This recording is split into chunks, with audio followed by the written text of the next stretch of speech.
we say in this room will be much more important just given the setting of it. So I am glad you came for this. Our post-lunch discussion. My friends here, Jill Olmstead, she is with PricewaterhouseCoopers, well, what used to be the public sector, PricewaterhouseCoopers, now called Guidehouse.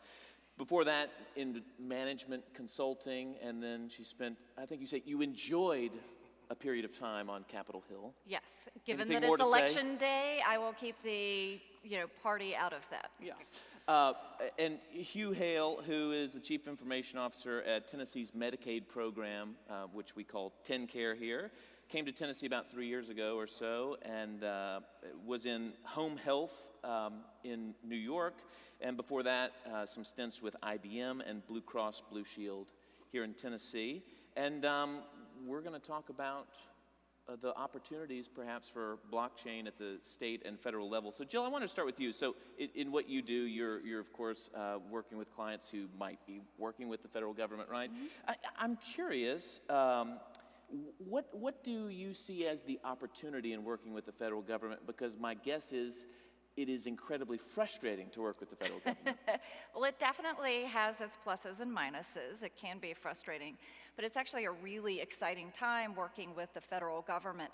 There's things going on at a few different levels. So obviously there's a lot of congressional races today, and there is a congressional blockchain caucus, and they're really trying to promote the use of blockchain.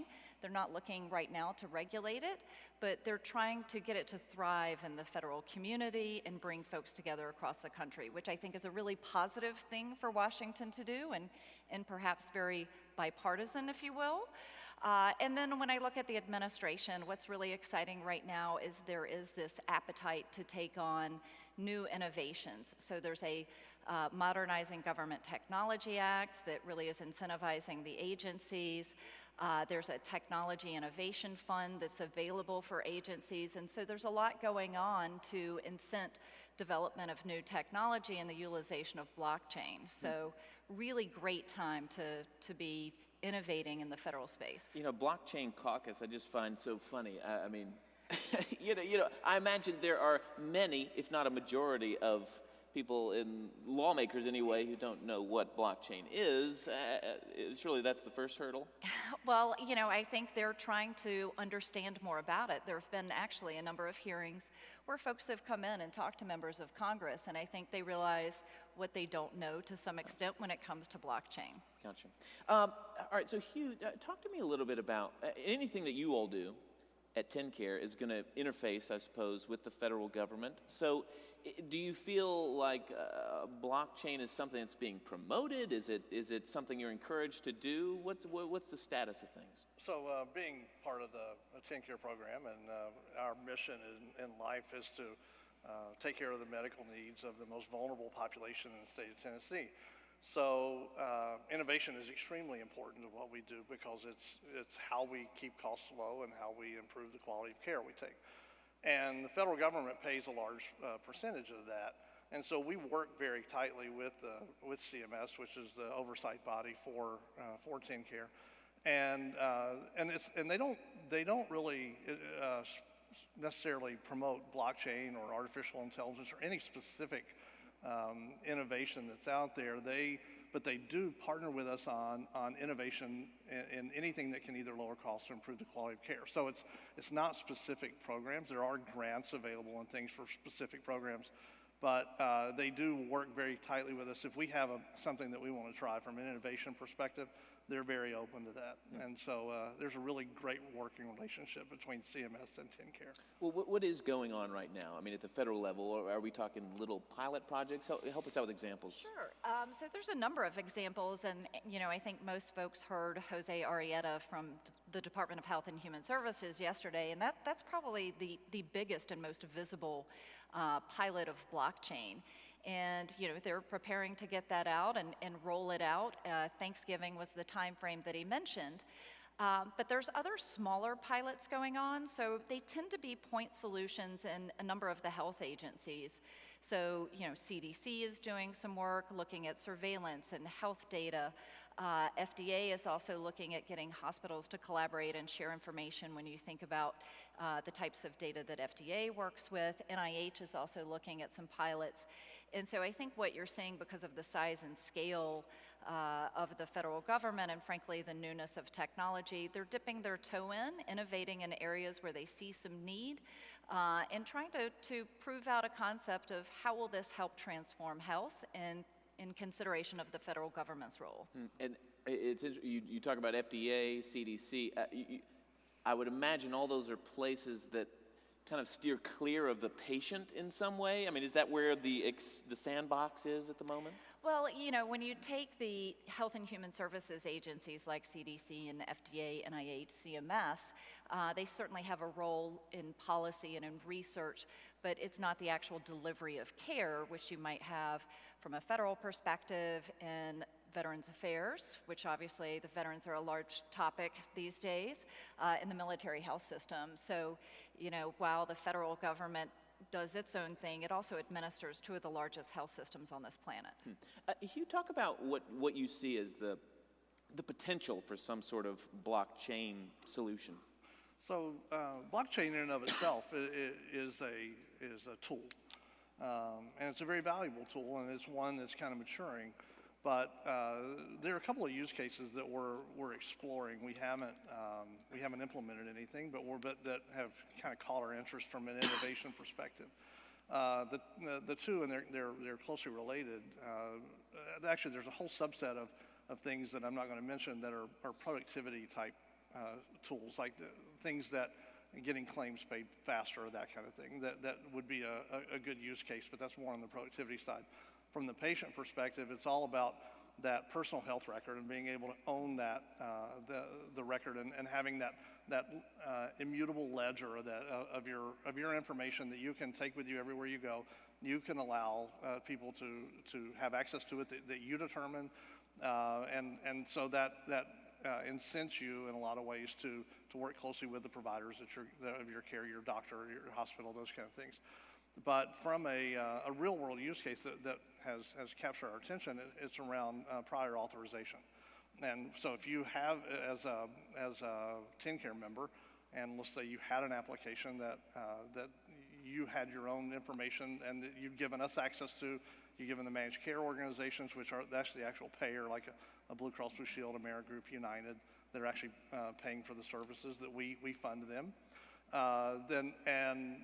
They, in terms as far as prior authorization goes, say you go to the doctor and you need a certain surgery that the insurance company is going to say, we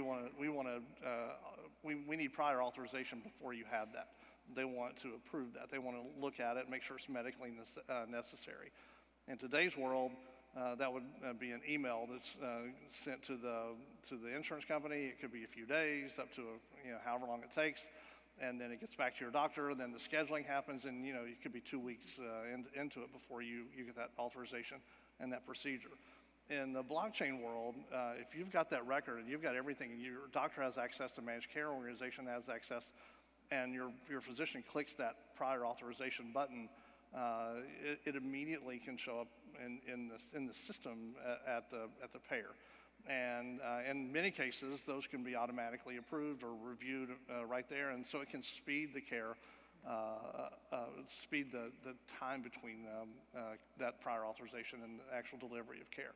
So it goes back to that improving the quality of care. That's a real world example. There's not a solution that we're looking at that's out there yet, but that's the type of thing that we would be interested in. And wouldn't that, that is a huge, there's a whole number of issues involved in that, right? I mean, you would have to restructure the whole system, not just throw in, here's a little component built on the blockchain. I don't know that you'd have to restructure everything, but integration with different systems is definitely on the table. So there'd be integration with the claim system, integration with your provider's EMR or EHR.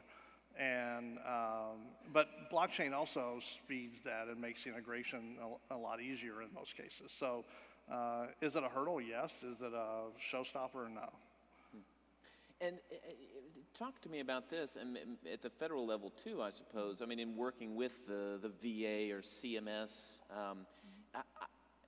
I would imagine that you've got a potential client there who at least everyone has to be involved, unlike the private insurance market. That people that it could be a good place to experiment in some way with blockchain.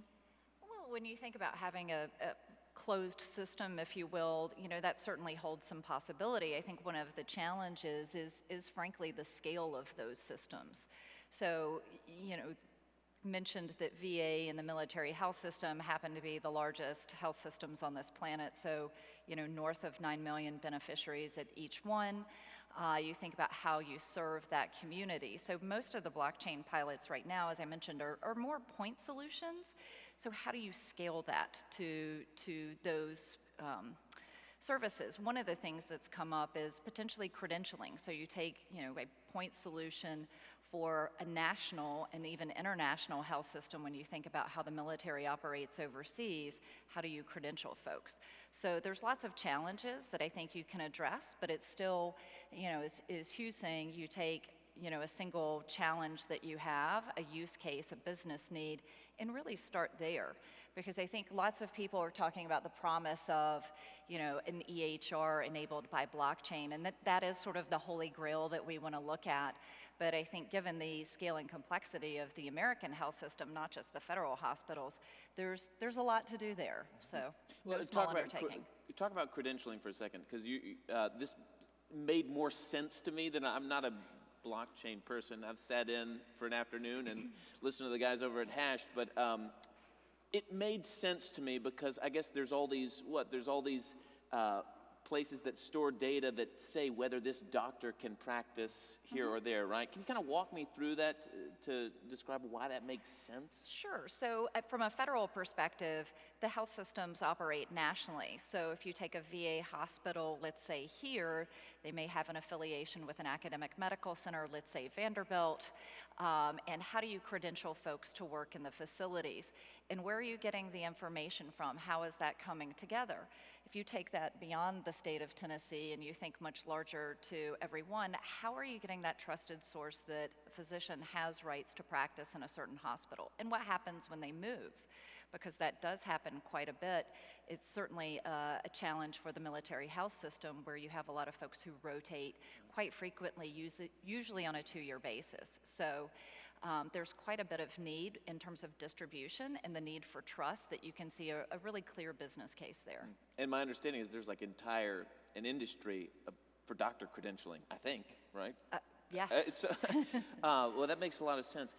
Talk to me about, the government has had, I don't want to ruffle any feathers here, but some real computer failures. Whether it was the kind of launch of healthcare.gov or even here with our Medicaid eligibility system in Tennessee. And so I wonder, when you're sort of balancing just trying to get everything working as it's supposed to at the moment, how do you balance that with this idea of how do we innovate and increase efficiency and all that? So at TennCare in particular, the program is known as one of the most innovative programs in the country, and very high customer satisfaction rates, very low cost as compared to other Medicaid programs. So innovation's in our DNA. And so there have been challenges on the operations side that we've overcome, and so that you can never take your eye off that ball, and that's something that every day we come to work that we're trying to perfect and improve quality. By the same token, you also can't take your eye off the ball of looking ahead and seeing what's around the corner and what's coming next. And so again, we're passionate about lowering costs and improving quality. And a lot of that in my world is done through technology. So I partner very closely with many organizations in Nashville to try to find what's going on in the technology world that can help us do those things. So there are tools and there are solutions that we can bring to bear or pilot to see if these really work, or write a white paper on to make sure that they're effective. So it is a balance, but and we can never take our eye off the operational side. But by the same token, we can't ignore the innovation. We have to continue to strive to get better. This, I don't know if this is too specific, but both of you all had mentioned that auditing blockchain was a real, I guess, barrier in some ways. Can you explain what you mean by that? Do you want to take that one? Oh, I was going to let you Okay, take so that no. one first. Well, it's a. I wouldn't call it a huge barrier, but the nature of blockchain is such that it keeps things very secure, very private, and so there's this national debate between productivity, efficiency, big data analytics, looking at population health, and weighing that against privacy of health information. And so the more private, the more secure things are, the harder they are to audit. So when a procedure is done to a patient, and if everything's in a very closed, tight system, it just takes more work. It's not impossible, but it takes more work to do it on a one-off basis instead of looking at things from a macro perspective. So you just have to change the way you think about it, and not do things the way you've done them in the past. We need to. These new technologies, whether it be blockchain, artificial intelligence, machine learning, whatever, they are going to change the way we do everything, not just how we provide care, how we fund care, how we pay for care, but how we audit that and how we keep it secure and how we manage that from an operations perspective. It's going to change everything. Yeah, and I would say that the audit is really a downstream type of, issue. We need to be thinking about it, but what you might want to look at from that perspective is really going to be a function of what is the governance for how all of this works.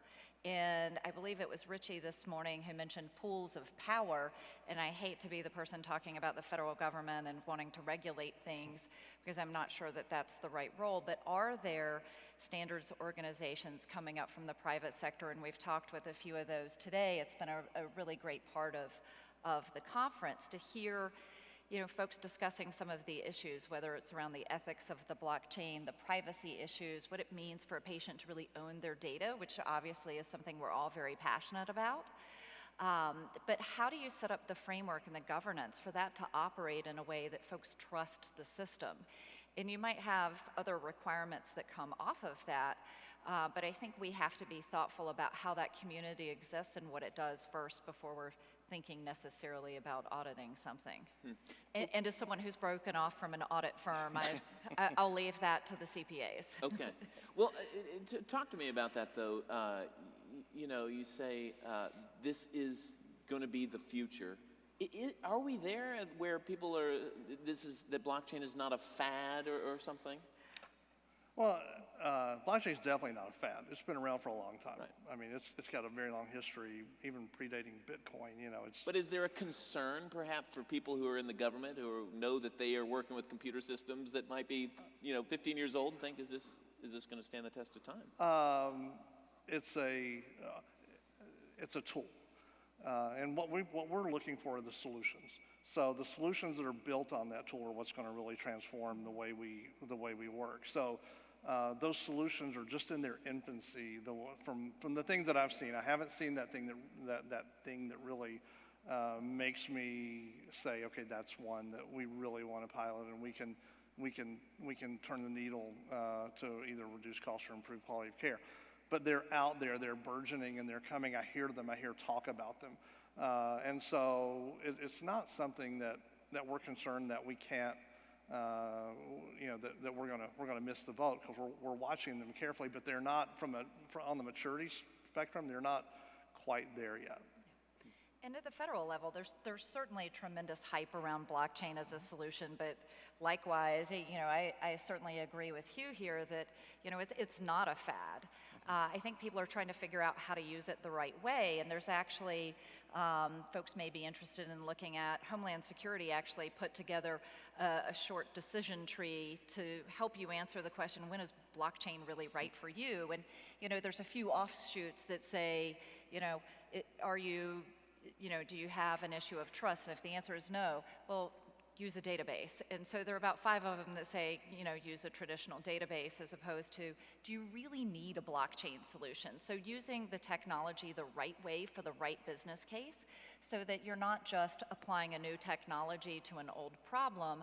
Are we really doing something that advances healthcare? And there's a lot of organizations, including the American Council of Technology and their Industry Advisory Committee. So just in the spirit of federal acronyms, their ACT-IAC has a great primer in terms of using blockchain technology. And so I think that it's gotten a lot of credibility as a solution to help with some of the challenges we're facing in healthcare. So I'd love to hear from both of you what it looks like to work with a federal government, a state Medicaid program. I mean, if there's internal documents saying, do you need blockchain, is this the government going out and seeking these solutions? Do people come to pitch you? What does it look like? So from the state perspective, from TennCare perspective, we're constantly looking for solutions. And those go out through our bid process, and we're working on our eligibility solution right now that went out to bid. There's a whole stream of things that we need to solve. Now, we won't put out a bid that says, I want a blockchain solution. But we may put out a bid that says something around the whole like prior authorization. And that's not one, but it'll be something like that we would love to entertain innovative solutions that are built on blockchain or AI and some of the other technologies. So the bid process is one way to approach it. The other way is that we are constantly keeping our finger on the pulse and doing market scans for the solutions that are coming out there, that are out there, that are being built in a garage in Brentwood somewhere right now, and looking to see, wow, are they real? Can they really do what they say they're going to do? And we talked to our counterparts, and so we're actively looking at what's being built right now. But it seems like you'd have a problem here, that the people that would be working on something that could really deliver something for 1.4 million patients would have to be huge, household names. And yet I imagine you want to start really small, which they might not be interested in doing at all. And it would have to be a small company who would maybe have trouble with your processes. How do you handle that? So there's ways that smaller company may not want to come through the bid process because of the length of time a procurement can take. Like how long? And it can be up to 6 months to a year, based on the complexity of the bid. And then also all the terms and conditions that they have to adhere to. So the bid process may or may not be the way they want to come, but there's other ways that we can, through TennCare, we can integrate other areas, like working with the managed care organizations that I talked to, which we do. We actually have a council that looks for innovative solutions, and pilots can come through that, so that we can fund them either through grants or other ways to not have this big scale of solving a problem for 1.3 million participants. Maybe they're trying to solve it in one city or one county, that do it there, prove it out here, or even in just one doctor's practice or a group of physicians. Show us what you can do there, prove it out, and then we'll talk about scale. So we want to give access to the smaller mom and pop companies and Mom and pop, whoever, or the garage in Brentwood. Mom and pop blockchain company. Incorporated. Well, and this may be the same at the federal level. I mean, I imagine you're a startup, and you look and you just think, what's even the entry point? Yeah, it can definitely be daunting, and not unlike working with the states, there's some barriers to entry based on the various rule sets of working with them. And let's face it, the federal government today operates with a budget of $4.4 trillion. So that's not small. It can be really intimidating. But likewise, there are a number of different mechanisms and programs that are really seeking innovation, including from startups and mom and pops, as well as large companies. I think the government's open to whatever the source is. It's just, what is the benefit? And we really look at, some of the teaming strategies where companies can come in, maybe with a tried and true competitor that makes it easier to, perhaps navigate. But there's also grants, such as the Small Business Innovation grants that come through many of the agencies. There's various acquisition authorities. There's even centers dedicated to innovation, such as at CMS, the CMMI organization, the Center for Medicare and Medicaid Innovation really tries to sponsor that, and they're great at working with states on pilots and new programs. So there's lots of ways to get engaged. We've got about 9 minutes left, and I want to leave at least 5 minutes for questions. So there's a mic that'll be around, and we'll get to questions just here in a minute. I just want to make sure that you're stewing, so I don't say questions, and there isn't one. Here's what I'd love to hear. In particular, in working with healthcare, I imagine it could be daunting also because of the topic, whether it's because you're fiddling with patient information and this whole HIPAA world that you might have to be concerned about, or just it's a whole different set of acronyms. How do you all feel when you're working with folks who don't have any experience in healthcare? How important is that, is really what I mean. Well, from my perspective, is whether you've got experience in healthcare or not, what problem are you trying to solve? And so we've pulled solutions from other industries and applied them to healthcare. And companies have done that and said, this is kind of unique. We think it'll work well here. And so you don't necessarily, the more healthcare knowledge you have, the better your solution is going to be. But what value are you trying to provide? What solution are you trying to? What problem are you trying to solve? And then collaborate to work together to see if this is something that will provide value to our patients. And frankly, I think finding scalable solutions for blockchain is going to require that cross-industry collaboration. What can we learn from others who might be more advanced? Obviously, the financial sector has a lot of skin in the game when it comes to blockchain. So what can we be learning in different industries? And, I think there's certainly power behind it. Health is a concern for everyone. You can't escape it. But also from an economic perspective, it's close to 20% of the GDP in the US. So this is big spend. There's a lot at stake.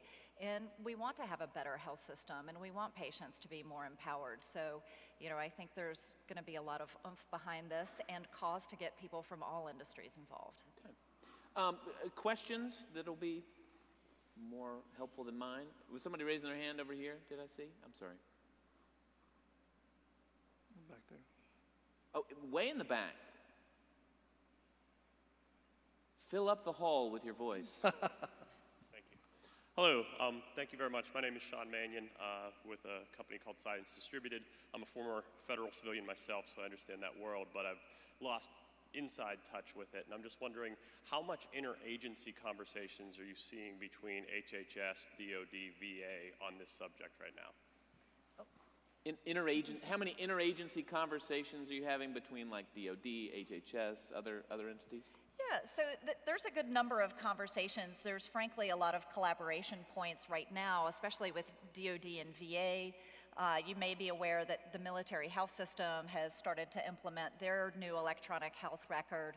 VA is doing the same, so that I know this is shocking, the notion that you would be on the same platform so that you could have continuous care from an active duty military career to being a veteran. That's something that my firm is personally involved in and working with Cerner at VA. And so it's something we're very passionate about. But there's tons of forums that are connecting folks, whether it's the standards organizations, the Office of the National Coordinator for Health IT has asked for use cases to get people on the same page. There's various policies being looked at, but as I mentioned, Congress has been remiss to do anything, but I think they're going to look at the pilots and how they can share information to do a bit more coordination and really feed off of one another when it comes to blockchain and the impact it can have. Well, I wonder, at the state level, do you sense some of that? I mean, do you all work with the Department of Health? Yeah. And we work very tightly with the Department of Health, with DIDD, the developmental disabilities. We work with the children's services, with mental health. I mean, we work very On your computer system? on a lot of sharing of data, and ultimately to take care of the of our members. So yeah, there is tight collaboration. There's also tight collaboration with CMS, with the federal government on the same because they fund a lot of these, and so and they're very interested in reuse. So if one state has a really strong application that they've seen is very, very effective, then they share that very openly with other states. We share technical documentation, we share solutions, we share even RFPs back and forth. So there's a lot of collaboration between the federal government and the state and among the state agencies. And you're saying that, in other words, working with a particular state, if you sort of get something going, it could maybe easily transfer to some other states. Oh yeah, and CMS will push that. They'll have Really? they'll have conference calls and they'll actually make introductions. We have conferences where we get together and they present their solution, and CMS tries to find ways to make it easy to procure those on a national basis, try to streamline the process. So there's a lot of collaboration there. Okay. Other questions? There's a roaming mic, or you can yell it out. Yeah. We've got a mic's coming, so wait for it, or you're just going to feel silly for running.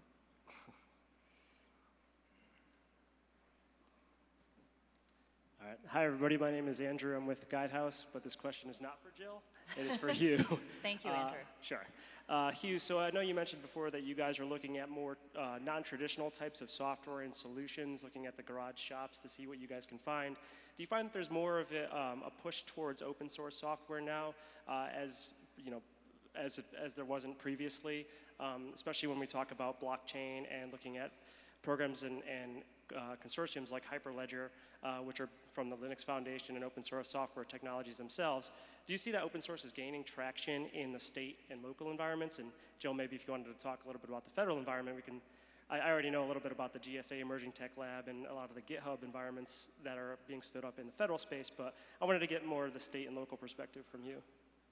Yeah, I think I heard most of the question. There's the echo in here makes No, it very the hard to hear speakers are in everything, front so. of us, so it's harder than you'd imagine to understand. But from an open source perspective, I'll answer that in two ways. One is yes, most of the solutions we're seeing are in the open source world, and our new eligibility system we're putting in has a lot of open source technology in there, and so I think, and there's with CMS's push on reuse open source, it makes it a lot easier to do that.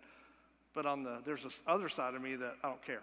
I want, if you're solving a problem that I have and it happens to be open source, great. If it's not, okay, we'll figure that out too. So I'm more interested in the solutions and the value and the ROI and you know, can you reduce costs or improve the quality of care of my members? And I'm gonna be all ears, you know, if it's built on an abacus.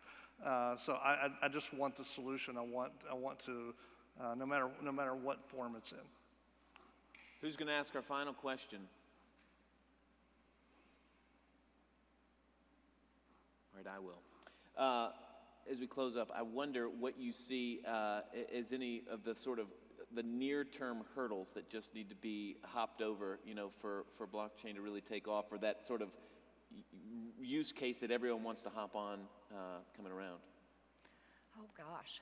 I think there are a lot of them in the federal government and frankly all across healthcare.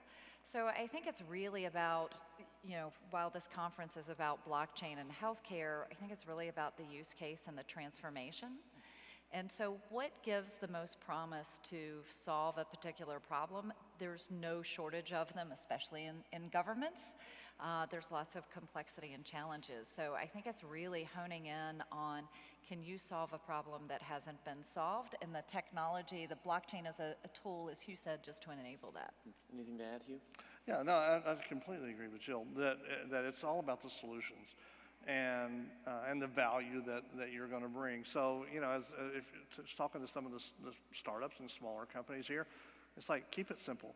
Don't try to boil the ocean. Don't try to solve a lot of problems. Solve one of my vexing problems and show me how you're going to do it, and let's partner and collaborate to make it happen. All right. Listen, I'm a radio guy, and we go right to the time, and it's right there. So thanks for having us. Give Hugh and Jill a hand, and we appreciate it. Thank you. Nice to meet you.